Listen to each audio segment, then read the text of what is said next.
ख्वाजा गरीब नवाज रहमतुल्लाह अलैह की पूरी विस्तृत कहानी। 800 साल पहले एक ऐसी रोशनी हिंदुस्तान की मिट्टी पर उतरी जिसने तिरंगे की तरह अमन, मोहब्बत और इंसानियत के रंग बिखेर दिए। उस रोशनी का नाम था ख्वाजा मोइनुद्दीन चिश्ती अजमेरी रहमतुल्लाह अलैह। आज हम आपको ले चलेंगे उनकी पूरी जिंदगी के सफर पर, जन्म से लेकर इल्म तक, बगदाद से लेकर मक्का मदीना तक और मदीना से लेकर अजमेर शरीफ के पवित्र दरबार तक। वर्ष 1135 ईस्वी स्थान सीस्तान, ईरान अफगान सीमा। घराना धार्मिक, इबादत गुजार, तसव्वुफ से प्रभावित।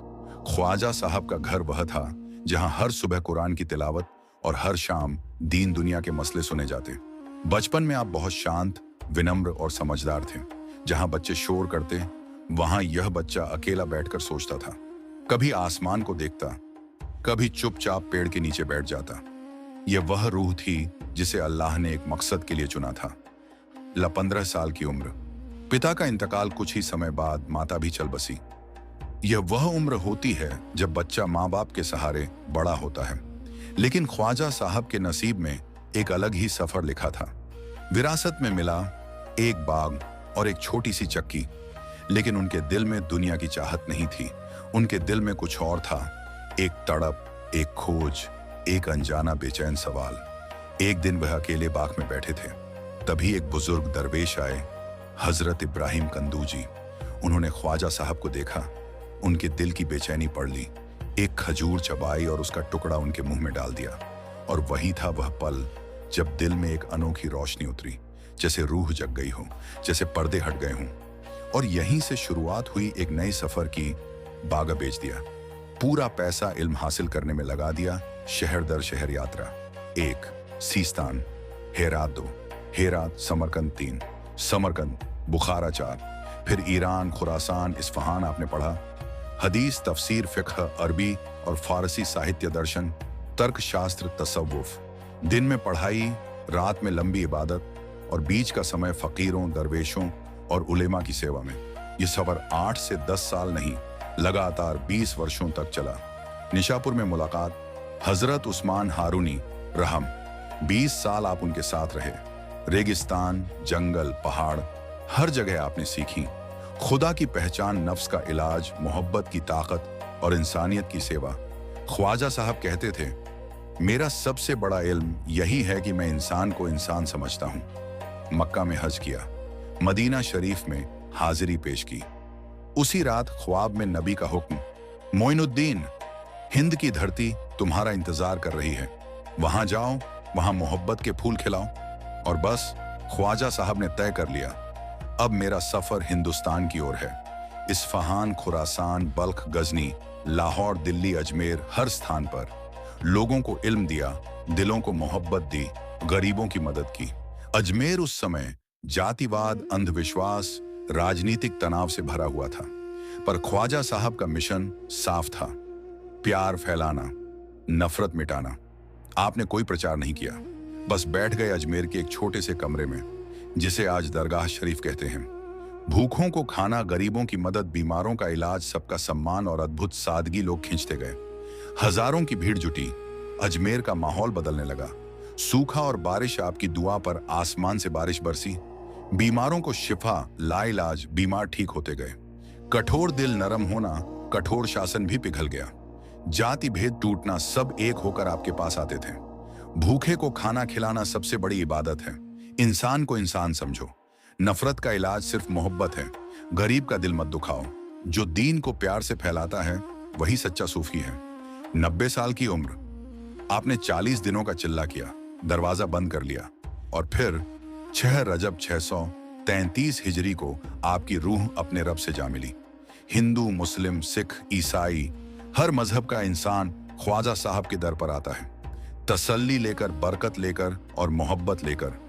दोस्तों, ख्वाजा गरीब नवाज की जिंदगी हमें सिखाती है, मस्जिदों से भी पहले दिलों को बनाओ, किताबों से भी पहले इंसान को पढ़ो, और दुनिया में अगर कुछ छोड़कर जाना है तो बस मोहब्बत छोड़ो। 6 रजब 633 हिजरी, अजमेर की वही पवित्र रात जब उनकी रूह परवाज कर गई, पर अजमेर की हवा में एक अजीब सी खामोशी उतर आई। जैसे पूरा शहर रुक गया हो, जैसे पेड़ों ने सांस रोक ली हो, जैसे हवाओं ने भी मातमी चादर ओढ़ ली हो। ख्वाजा साहब ने शरीर छोड़ा, पर उनकी मोहब्बत अजमेर की मिट्टी में बस गई। ये मिट्टी फिर कभी वैसी न रही। लोग कहते हैं ख्वाजा साहब नहीं गए, बस उनकी निशानदेही दिखाई नहीं देती, वरना उनकी रोशनी आज भी यहां सांस लेती है। उनके खाकसार शागिर्द हजरत ख्वाजा कुतुबुद्दीन बख्तियार काकी रह दिल्ली में वह रोशनी ले गए जिसने आगे चलकर बाबा फरीद गंज शकर, हजरत निजामुद्दीन औलिया अमीर खुसरो और फिर पूरे हिंदुस्तान के सूफिया की शक्ल में मोहब्बत के चिराग जलाए। आपके इंतकाल के बाद अजमेर शरीफ का वो छोटा सा कक्ष अब जमीन पर जन्नत का दरवाजा बन गया। दिन बीतते गए, फिर साल बीत गए और फिर सदियां। पर आज भी कोई माँ बच्चे की सेहत के लिए आती है, कोई बाप रोजी रोटी के लिए, कोई नौजवान अपने सपनों के लिए, कोई बुजुर्ग अपने गुनाहों की माफी के लिए, कोई गैर मुस्लिम प्रेम और तसल्ली के लिए, और कोई टूटा हुआ दिल मरहम मांगने आता है। यह मजार नहीं, एक चलती हुई दुआ है। ख्वाजा साहब के बाद पहले ही वर्ष उनके उर्स पर लोग अपने घरों से साफ सुथरी चादरें लेकर आए। किसी ने अपनी बहन की शादी की चादर, किसी ने हज की यादगार चादर, किसी ने पहली कमाई की चादर। चादर सिर्फ कपड़ा नहीं होती, यह एक दुआ होती है, एक भरोसा, एक फरियाद, एक शुक्र। 90 वर्ष की उम्र में उन्होंने कहा था, जो आया हो उसे भूखा ना जाने दो। और यही वजह है कि अजमेर शरीफ का लंगर 800 सालों से जल रहा है। न हिंदू मुस्लिम का सवाल, न अमीर गरीब का फर्क, सिर्फ खाना, सिर्फ मोहब्बत, सिर्फ सेवा। ये वही दीनी रूह थी जिसने बाद में लंगर, गुरुद्वारों, दरगाहों, खानकाहों को एक ही संदेश दिया, रोटी और मोहब्बत यह इंसानियत का पहला कायदा है। जहां ख्वाजा का नाम लिया जाता है वहां रहमत अपने आप चली आती है। यह कहानी उनके बाद की है। किसी साल सूखा पड़ा, लोग दरगाह पर आए और रो रो कर दुआ की। अगले ही दिन बादल घिर आए, न किसी जुलूस का नारा, न कोई चमत्कार का शोर, बस खामोश दुआ और आसमान का जवाब। ख्वाजा गरीब नवाज ने जो बीज बोया था वह सिर्फ एक दरगाह नहीं था, वह एक आंदोलन था। मोहब्बत का आंदोलन, इंसानियत का आंदोलन, बराबरी का आंदोलन। उनके बाद सूफिया ने उसी मिशन को आगे बढ़ाया। नफरत की दीवारें तोड़ो, दिलों के दरवाजे खोलो। दिल्ली से लेकर दक्कन, बिहार से लेकर बंगाल, कश्मीर से लेकर कर्नाटक तक हर जगह चिश्तिया रूह पहुंची। आज हिंदुस्तान जिस तरह मोहब्बत, गंगा जमुनी तहजीब और आध्यात्मिक एकता का प्रतीक है, उसमें ख्वाजा साहब की भूमिका सबसे गहरी और सबसे अनोखी है। आज की दुनिया के लिए उनका पैगाम सदियों गुजर गई, पर उनका संदेश वही है, इंसान को उसके मजहब से नहीं, उसके दिल से पहचानो। किसी गरीब को मत रुलाओ, उसकी आह बहुत भारी होती है। नफरत के बदले मोहब्बत दो, दिल जीतोगे। दीन तलवार से नहीं, चरित्र से फैलता है।